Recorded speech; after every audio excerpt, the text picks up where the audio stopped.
அருமை சொந்தங்களே, இந்து முன்னணி 1980 நம்முடைய ஐயா ராமகோபாலன் அவர்கள் இதை ஆரம்பித்த பிறகு தமிழகத்தில் பட்டி தொட்டி எல்லாம் விநாயகர் வழிபாடு, விநாயகர் சதுர்த்திக்கு பிறகு அதனுடைய ஊர்வலம் என்பது இந்து மக்கள் மத்தியில் ஒரு பெரிய எழுச்சி ஏற்படுத்தி இருக்கிறது. அது எந்த மாற்று கருத்து இல்லைங்க ஐயா. உதாரணத்துக்கு துடியலூர் எடுத்துக்கங்க. போன ஆண்டு 230 விநாயக பெருமானை ஊர்வலமாக எடுத்து சென்ற அதே இடத்துல அதே பகுதியில் இன்னைக்கு 268 விநாயக பெருமானை ஊர்வலமாக எடுத்து செல்கின்றோம். இந்த ஒரு ஊர்ல மட்டும், ஒரு பகுதியில் மட்டுமே 38 விநாயக பெருமான் இந்த ஆண்டு புதிதாக வந்திருக்கின்றார். இது இன்னைக்கு நேத்து இல்லைங்க. 1893 எனக்கு முன்பு பேசிய அண்ணன் நந்தகுமார் அவர்கள் சொன்னார்கள், பாரதிய ஜனதா கட்சியினுடைய முன்னாள் மாவட்ட தலைவர் பாலகங்காதர திலக் அவர்கள் இந்த விநாயக ஊர்வலத்தை எல்லாம் ஒரு அரசியல் கருவியாக பயன்படுத்தி ஆங்கிலேயருக்கு எதிராக ஒரு பெரும் எழுச்சியை மகாராஷ்டிரால, குறிப்பாக மும்பை பகுதியில் ஏற்படுத்தி வந்திருக்கக்கூடிய மக்களை எல்லாம் தேச உணர்வூட்டி பெரிய எழுச்சியோடு அனுப்பி வைத்தார்கள். ஏன்னா 1892 ஆங்கிலேயர்கள் சொன்னார்கள், பொதுமக்கள் மதத்தின் அடிப்படையில் எங்கேயும் கூட பொது இடத்துல சேரக்கூடாது என்று. அதை எதிர்த்து 1893 விநாயகர் பந்தலை பயன்படுத்தி அதே மக்களுக்கு ஒரு தேசிய உணர்வு ஊட்டக்கூடிய நிகழ்வாக அதை மாற்றி காட்டினாங்க. அதன் பிறகு கிட்டத்தட்ட கடந்த 132 ஆண்டுகள் இந்தியா முழுவதுமே விநாயகர் பெருமான், விநாயகர் ஊர்வலம் என்பது இந்து மக்களுடைய வாழ்வியல்ல ஒன்றிணைந்த ஒரு நிகழ்வாக மாறி இருக்கிறது. இன்னைக்கு கோயம்புத்தூர் முழுவதும், தமிழ்நாடு முழுவதுமே பட்டி தொட்டி எல்லாம் லட்சக்கணக்கான விநாயகர் பெருமானை பிரதிஷ்டை செய்து அதை 1வது நாள், 3வது நாள், 5வது நாள், 7வது நாள், 9வது நாள் வேறு வேறு நாட்கள்ல ஊர்வலமாக ஒரு குடும்பமாக ஜாதியெல்லாம் மடந்து எல்லாரும் அந்த பக்கத்தில் இருக்கிறவங்க எல்லாம் குதூகலமாக இணைந்து இதை எடுத்து செல்வதிலே ஒரு பெரிய ஆனந்தம் நமக்கு இருக்கு. நீங்க மட்டும் பாருங்க, எந்த ஒரு மதத்திலும் கூட இப்படிப்பட்ட ஊர்வலம் இருக்கும். ஆனா இந்து மதத்துல மட்டும்தான் வெறும் களிமண்ணை கையில் எடுத்து அந்த களிமண்ணை பிடித்து விநாயகராக அதை மாற்றி அந்த விநாயகருக்கு ஒரு உயிர் கொடுத்து அதே விநாயகரை 1வது நாள்ல, 3வது நாள்ல, வேறு வேறு நாட்கள்ல அதே விநாயகர்ல ஊருக்கு மத்தியில் இருக்கக்கூடிய குளத்துல, ஏரியில, ஆத்துல அந்த விநாயகரை கரைத்து அதன் மூலமாக கிடைக்கக்கூடிய களிமண்ணை மறுபடியும் பூமி தாய் மடியிலே சேர்த்து அது விவசாய பெருமக்களுக்கு, வாழ்வியல் எல்லா மக்களுக்குமே வேறு வேறு வாழ்வியல் சூழ்நிலைக்கு அந்த களிமண் அந்த ஊரினுடைய ஏரியிலே பயன்படுத்தப்பட்டு அடுத்த ஆண்டு மறுபடியும் அந்த களிமண்ணில் இருந்து விநாயக பெருமானை பிடித்து அதற்கு உயிரூட்டி இந்த நிகழ்வு ஒரு ஆண்டு நடந்து கொண்டிருக்கிறது. இதற்கு பின்பு ஒரு ஆழ்ந்த அறிவியல் இருக்குதுங்க ஐயா. விநாயகர் பெருமானை ஒரு களிமண்ணிலிருந்து பிடித்து உயிரை கொடுத்து எடுத்து செல்வதில், மறுபடியும் கரைப்பதில் ஒரு ஆழ்ந்த அறிவியல் பின்னணி இருக்கு. இன்னைக்கு மேடையில் பகவத்கீதை புத்தகம் இங்க வருவதற்கு முன்பு புத்தகத்தை பார்ப்பதற்கு ஒரு வாய்ப்பு கிடைச்சது. அந்த புத்தகத்துல பகவத்கீதை எளிமையாக்கி ஒரு வீட்டிலும் ஒரு குழந்தையும் படிக்க வேண்டும் என்பதற்காக இந்த புத்தகத்தை எழுதியிருக்கிறார்.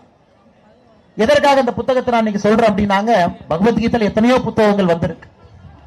பகவத்கீதை சமஸ்கிருதத்தில் இருக்கு. சமீபத்தில் பாரத பிரதமர் நரேந்திர மோடி ஐயா அவர்கள் அரியலூர் கங்கை கொண்ட சோழபுரம் வந்த பொழுது அந்த பகவத்கீதை புத்தகத்தில் சமஸ்கிருதத்தில் இருக்கக்கூடிய வாக்கியம் எல்லாம் தமிழில் எழுதப்பட்டு இசைஞானி இளையராஜா ஐயா அவர்கள் அதற்கு இசை அமைத்து அந்த மேடையில் பாரத பிரதமர் நரேந்திர மோடி ஐயா வெளியிட்டார்கள். காரணம் என்னங்க, அது சமஸ்கிருதத்தில் இருந்தாலும் கூட எல்லோரும் அதை படிக்க முடியாது. எல்லோரும் கூட பகவத்கீதையினுடைய ஆழ்ந்த அர்த்தத்தை புரிந்து கொள்ள வேண்டும் என்பதற்காக இன்னைக்கு பல புத்தகங்கள் வந்திருக்கிறது. அதுல ஒரு முக்கியமாக புத்தகம் இங்க இருக்கு. ஏன்னா ஆழ்ந்த வாழ்வியல் அறிவியலை பகவத்கீதை நமக்கு போதிக்கின்றது. அதே போல நம்முடைய இந்து சமுதாயத்தில் இருக்கக்கூடிய ஒரு பாரம்பரிய விழாவும் கூட, அதில் மிக முக்கியமாக விநாயகர் சதுர்த்தி, அதை கொண்டாடக்கூடிய எல்லோருக்குமே நமக்கு தெரியும், நாமும் இந்த வாழ்வில் பிறக்கின்றோம். பிறந்த பிறகு சில நாட்கள், சில ஆண்டுகள் வாழ்கின்றோம். வாழும் போது மக்களுக்கு நம்மால் என்ன உதவி முடியுமோ செய்யறோம். நாமும் ஒரு நாள் எப்படி இந்த விநாயக பெருமானை சென்று நாம் கரைக்கின்றோமோ அதே போல் நாம் கரைக்கின்றோம். ஆனால் விநாயக பெருமானுக்கு இருக்கக்கூடிய சோல், ஜீவம் நம்ம சொல்றோம், அது எப்பொழுதும் உயிரோடு இருக்கிறது. அதே போலதான் ஒரு மனிதனுக்கு இருக்கக்கூடிய ஆத்மாவும் உயிரோடு இருக்கிறது. மறுபடியும் அடுத்த ஆண்டு அதே விநாயகரை கொண்டு வருகின்றோம். இது நம்முடைய இந்து தர்மத்தினுடைய ஆழ்ந்த அறிவியல். ஆனா இதை எதற்காக அரசியல் கட்சிகளும் சில காவல்துறை நண்பர்களும் எதிர்க்கின்றார்கள் என்பது எனக்கு புரியலை.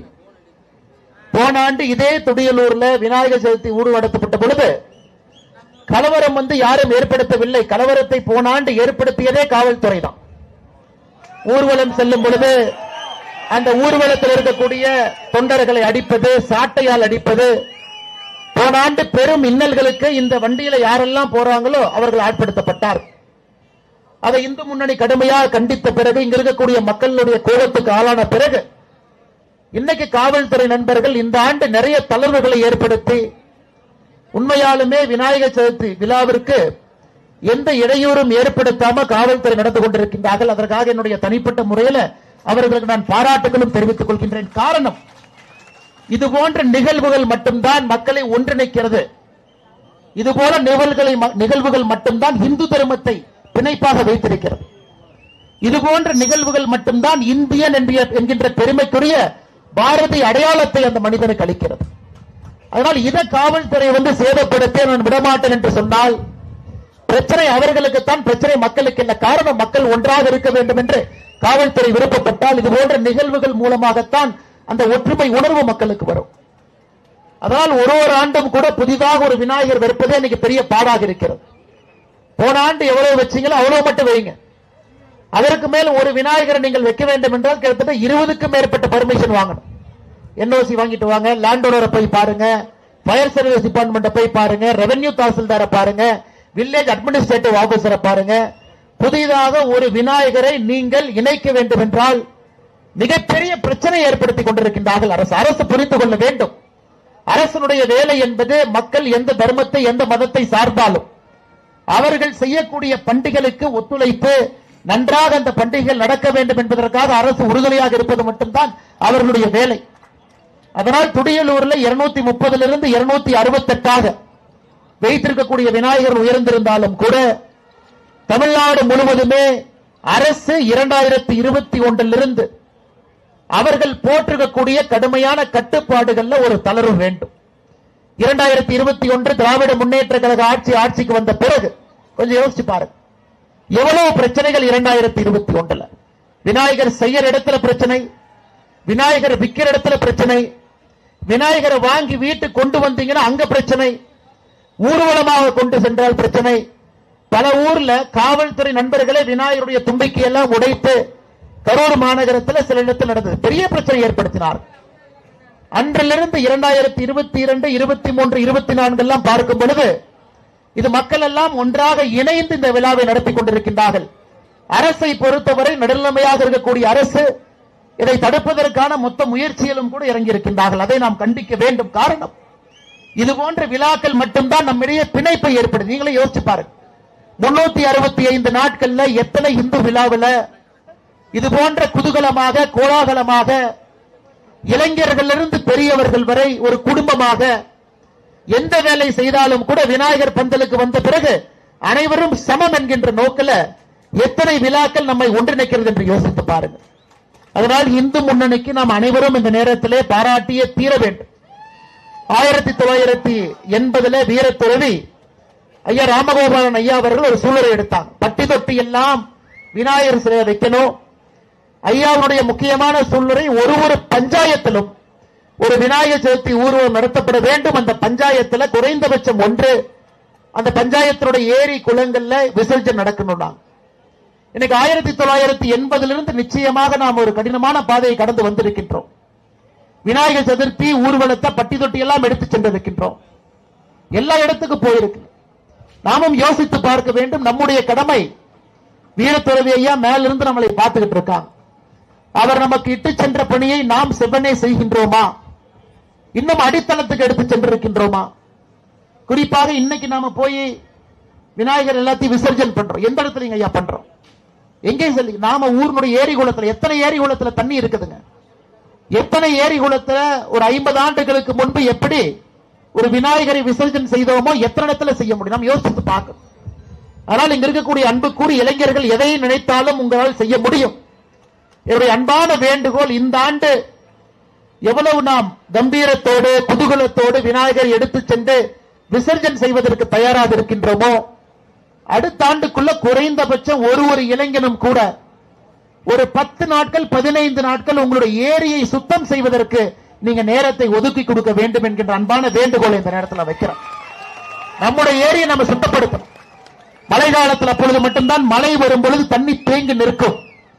அடுத்த ஆண்டு விநாயகர் சதுர்த்தி வரும் பொழுது நாம் விநாயகரை சென்று அங்கே விசர்ஜன் செய்ய முடியும். நீங்க கொஞ்சம் நேரத்தை ஒதுக்கும்.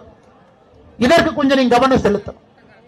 அதற்கும் இந்து முன்னணி தலைமையேற்று ஐயா காடேஸ்வரா சுப்பிரமணியம் ஐயா அவர்கள் இந்த அற்புதமான இயக்கத்தில் இருக்கக்கூடிய எல்லா அன்பு தலைவர்கள் தொண்டர்கள் எல்லாம் நீங்கள் இதையும் முன்னெடுத்து அடுத்த ஆண்டுக்குள்ள தமிழகத்தினுடைய ஏரி குளங்கள் எல்லாம் சுத்தம் செய்வதை கூட ஒரு இயக்கமாக நீங்கள் முன்னெடுத்து செல்ல வேண்டும். நாங்கள் எல்லாம் உங்களோடு கைகோர்த்து இன்னும் 50 ஆண்டுகள் கழித்து வரக்கூடிய பிரச்சனை இப்பொழுது நான் பேசிக் கொண்டிருக்கின்றேன். ஏரி குளம் இருக்க வேண்டும். அதெல்லாம் கான்கிரீட் தளமாக கட்டுமான இடங்களாக அது மாறக்கூடாது.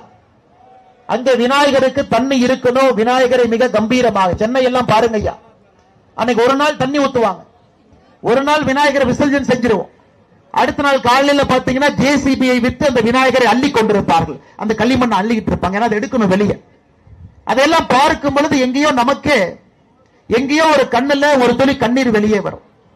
நம்முடைய விநாயகருக்கு அது களிமண்ணாக இருந்தாலும் உயிர் கொடுத்து மறுபடியும் கரைத்திருக்கக்கூடிய விநாயகருக்கு இந்த பிரச்சனை வருகின்றது என்று அதையெல்லாம் இங்க இருக்கக்கூடிய இளைஞர் படை நீங்கள் மனசு வச்சு களத்தில் இறங்குனீங்கன்னா நிச்சயமாக சமுதாயத்திலே மாற்றம் வரும். அரசு இதை செய்யும் என்று எதிர்பார்க்காதீர்கள். நாம் இதை செய்து காட்டுவோம். இன்னொரு புறம் தமிழகத்தில் எதிர்க்கட்சி நண்பர்கள் இதை எதிர்ப்பதற்காக நம்மை அவமானப்படுத்துவதற்காக ஒரு வார்த்தையை சொல்லுவாங்க. விநாயகர் இந்த கடவுளா? விநாயகர் தமிழ் கடவுளா? விநாயகர் இந்தியாவுடைய எந்த பகுதியிலிருந்து வந்தாங்க? ரிக்கு வேதத்துல யஜுரு வேதத்துல தான் விநாயகரை பற்றி சொல்லி இருக்கின்றார்கள். தமிழ் இலக்கியத்துல விநாயகர் ரொம்ப லேட்டா வந்தாங்க, ரொம்ப காலம் தாமதம் கடந்துதான் வந்தாங்க. அதனால் இங்க இருக்கக்கூடிய தமிழர்கள் எதற்காக இந்தியாவுடைய இன்னொரு புறத்தில் இருக்கக்கூடிய விநாயகரை கொண்டாடுகின்றீர்கள்? ஆனா எத்தனை நம்முடைய எதிர்க்கட்சி நண்பர்களுக்கு தெரியும், விநாயகர் அகவல்ல அவ்வை பாட்டி 1500 ஆண்டுகளுக்கு முன்பு விநாயகர் அகவல் அவ்வை பாட்டி எழுதுறாங்க. அந்த விநாயகர் அகவல்ல விநாயகரை பத்தி சொல்றாங்க. பாலும் தெளிந்த தேனும் பாகும் பருப்பும் இவை 4ம் கலந்து உனக்கு நான் தருவேன். உனக்கு நான் பால் கொடுப்பேன், தெளிந்த தேனை உனக்கு கொடுப்பேன், வெள்ள பாகு கொடுப்பேன், பருப்பு கொடுப்பேன். இதை 4ம் கலந்து விநாயகருக்கு நான் தருவேன். கோலம் செய் துங்க கரிமுத்து தூமணியே நீ எனக்கு சங்கத்தமிழ் 3ம் தான். மிக அற்புதமாக வடிவத்தில் இருக்கக்கூடிய யானை முகம் கொண்ட விநாயகனே, இந்த 4ம் நான் உனக்கு கொடுத்திருக்க. நீங்க எனக்கு சங்கத்தமிழ் இயலிசை நாடகம் 3ம் எனக்கு தர வேண்டும் என்று 1400 ஆண்டுகளுக்கு முன்பே அவ்வை பாட்டி விநாயகர் சொல்லிய போட்டு ஆரம்பிக்கிறோம். விநாயகருக்கு பிடித்தமான இந்த 4ஐயும் பலகாரமாக பிடித்து வைக்கின்றோம். இயலிசை நாடகம் இதை 3ஐயும் நாம் கற்றுக்கொள்ள வேண்டும் என்றால் விநாயகருடைய அருள் நமக்கு வேண்டும் என்று கேட்கின்றோம். இது தமிழ் மரபுல தமிழர்களோடு கலந்திருக்கக்கூடிய ஒரு பண்டிகை. எல்லா கடவுளையும் விட விநாயகருக்கு பாருங்க பிடித்தமான பொருளே 4ம் தான். 4ம் எளிதாக எல்லா குடும்பத்திலும் கிடைக்கக்கூடிய பொருள். பால், தேன், வெள்ளப்பாகு, பருப்பு 4 தான். எந்த குடும்பத்தில் யார் வேண்டுமானாலும் இந்த 4ஐ எடுத்து விநாயகர் கொடுக்கலாம். வேற எதுவும் ஆடம்பரமாக விநாயகருக்கு தேவையே கிடையாது. ஒரு களிமண்ணில் விநாயகரை உருவாக்கலாம், மஞ்சள் தூளில் தண்ணியை கலர்ந்து அதிலிருந்து விநாயகரை உருவாக்கலாம். மிக எளிமையாக உருவாக்கக்கூடிய ஒரு கடவுள். இந்த கடவுளை நாம் போற்றி பேணி பாதுகாக்கும் பொழுது நமக்கு தேவையான 3 கலைகளையும் கூட சங்கத்தமிழையும் கூட நமக்கு இவர் கொடுப்பார் என்கின்ற நம்பிக்கை.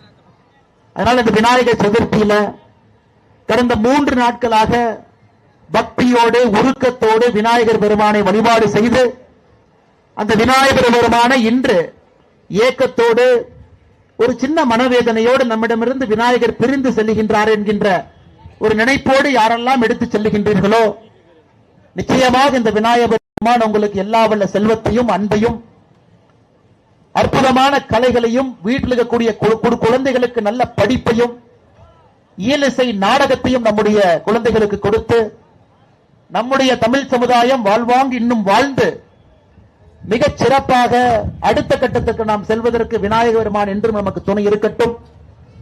அதே போல எப்படி விநாயகர் பந்தல்ல அரசியல் பேசக்கூடாது என்கின்ற மரபு இருந்தாலும் கூட நாம் புரிந்து கொள்ள வேண்டும், விநாயகருக்கு தீங்கிழைக்கக்கூடிய எல்லோரையும் வெளியேற்ற வேண்டிய நேரம் இது.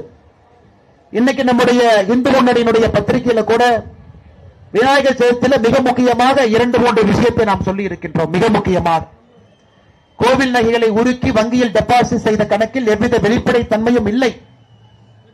3 லட்சம் கோடி ஒரு அரசு பட்ஜெட் போட்டும் எங்க அரசுக்கு வருமானம் இல்ல, கோயில்ல பக்தர்கள் கொடுத்த நகைகளை உருக்கி அதுல வரக்கூடிய சில கோடிகளை வைத்துத்தான் இந்த அரசை நடத்த வேண்டும் என்று திராவிட முன்னேற்ற கழகம் இன்று பிச்சை எடுத்து பிழைப்பு நடத்திக் கொண்டிருக்கின்றார்.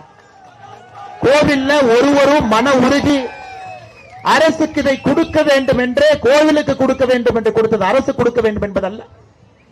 அதற்கு அரசு சொல்றாங்க இல்ல உடைஞ்சு போன நகை, பயன்படுத்த முடியாத நகையை உருக்கி இருக்கின்றோம் என்று. ஆனால் இதுவரை தமிழ்நாட்டில் எத்தனையோ சாமானிய மக்கள் கேள்வி கேட்டும் கூட எவ்வளவு டன் நகையை உருக்குனீங்க, அது எப்படிப்பட்ட நகை, அது உருக்கப்பட்ட நகை எங்கே இருக்கிறது, அதன் மூலமாக எவ்வளவு வருமானம் அரசுக்கு வந்திருக்கிறது, அந்த வருமானத்தை என்ன செய்திருக்கின்றீர்கள் என்பதற்கான பதில் கிடையாது. ஒரு கோவிலிலும் கூட ஆகமிக விதி மீறப்படுகிறது.